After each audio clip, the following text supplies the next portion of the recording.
بسم اللہ الرحمن الرحیم۔ علی کے غلام تھے اور وہ اس مہینے میں جانے بھی تھے، اس لیے کہ ان کا مولا بھی اسی مہینے میں گیا تھا۔ تو بڑا غمناک، المناک، مصیبتناک دن ہے، اور مجھے بھی بہرحال صدمہ اتنا غالب ہے کہ مجھے خود نہیں پتا کہ میں آپ کو کیا کہوں اور کیا نہ کہوں۔ لیکن بہرحال مجلس ہے اور ان کی سیرت یہی ہے کہ خود ان کا کلام تھا کہ میرے مرنے سے قیادت ختم ہونے والی نہیں ہے۔ یہ ان کے الفاظ تھے، اس لیے کہ میری جان کی کوئی قیمت ہی نہیں ہے۔ اسلام کی خاطر ہمارے اجداد نے اتنی قربانیاں دی ہیں، جو ہم سے افضل تھے وہ بھی قربان ہوئے، تو لہذا ہماری تو کوئی حیثیت ہی نہیں ہے۔ بس میں ایک جملہ کہتا ہوں جس سے آپ کے دکھے دلوں کو تھوڑی سی پریشانی تو ہوگی، لیکن اس کے ساتھ خوشی بھی ہوگی۔ میں جہاں تمام شیعوں کو تعزیت پیش کرتا ہوں، وہیں پہ رہبر معظم کو مبارکباد پیش کرتا ہوں کہ جو آپ کی تمنا تھی دلی وہ آج پوری ہو گئی، اس لیے کہ وہ یہ کہتے تھے میرے اجداد بھی بستر پہ نہیں مرے تو میں بھی بستر پہ مرنے والا نہیں ہوں۔ میں بھی چاہتا ہوں مجھے میدان میں شہادت ملے، شہادت ہماری میراث ہے۔ یہ الفاظ اور یہ لفظ ایسا نہیں ہے کہ رہبر معظم کا لفظ ہے، یہ لفظ یزید کے دربار میں امام سجاد کا ہے۔ جس طرح آج پوری دنیا رہبر کو مار کے سمجھ رہی ہے کہ ہم نے حق کو مٹا دیا، مذہب اسلام کو مٹا دیا، اسی طرح یزید بھی امام حسین کو قتل کر کے خوشیاں منا رہا تھا کہ آج میں نے اسلام کو برباد کر دیا، اسلام کو مٹا دیا۔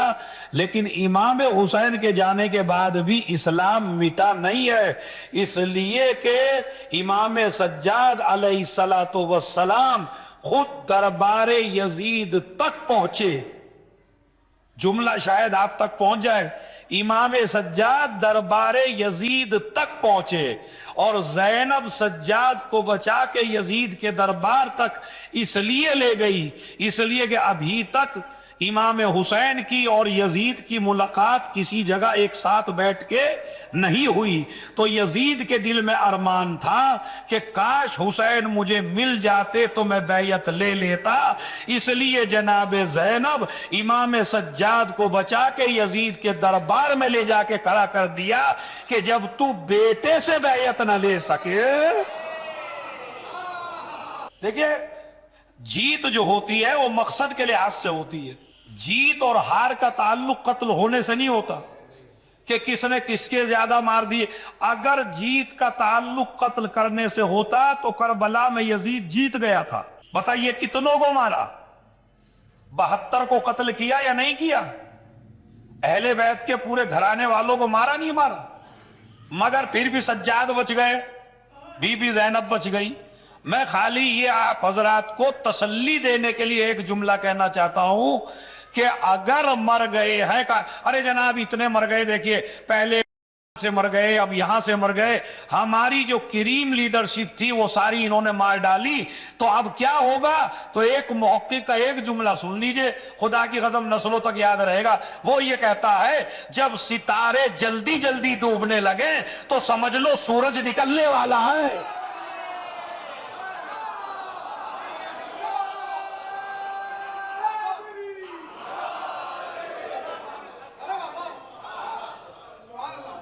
آپ کیا کہہ رہے ہیں؟ غلاموں کو مار کے آپ دین مٹا ڈالیں گے؟ اسی لیے امام حسین کی نسل کا ایک امام آج بھی پردے غیب میں موجود ہے۔ جب تک غلام مقابلہ کریں گے، غلام مقابلہ کریں گے، اور جب غلام سارے مل جائیں گے اپنے آقا سے تو وہ علی کی تلوار لے کے آئے گا اور اپنے غلاموں کا بدلہ لے گا۔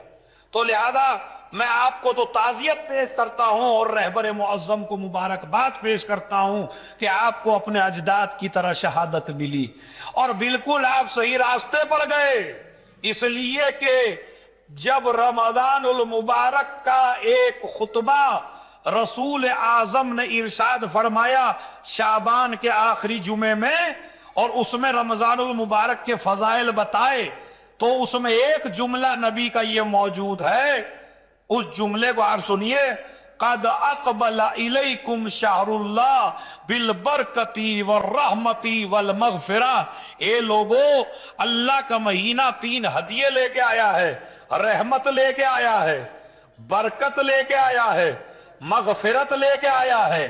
اس کے دنوں کے مقابلے میں کسی کے دن نہیں ہے، اس کی راتوں کے مقابلے میں کوئی رات نہیں ہے، اس کی گھنٹوں کے مقابلے میں کوئی گھنٹہ نہیں ہے۔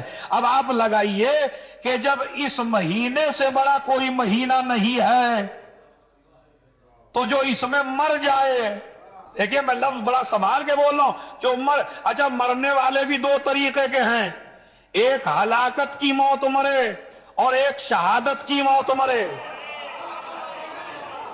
ہلاکت کی موت نصیب میں ہوتی ہے، دیکھیں یہ سارے اثرات ماؤں سے آتے ہیں، آپ ایسے نہ سمجھیے، سارے اثرات ماؤں سے آتے ہیں۔ جن کی مائیں پاک ہوتی ہیں ان کے بچوں کو شہادت ملتی ہے، جن کی مائیں نجس ہوتی ہیں ان کے بچوں کو ہلاکت ملتی ہے۔ صلوات بھیجیں محمد اور آل محمد۔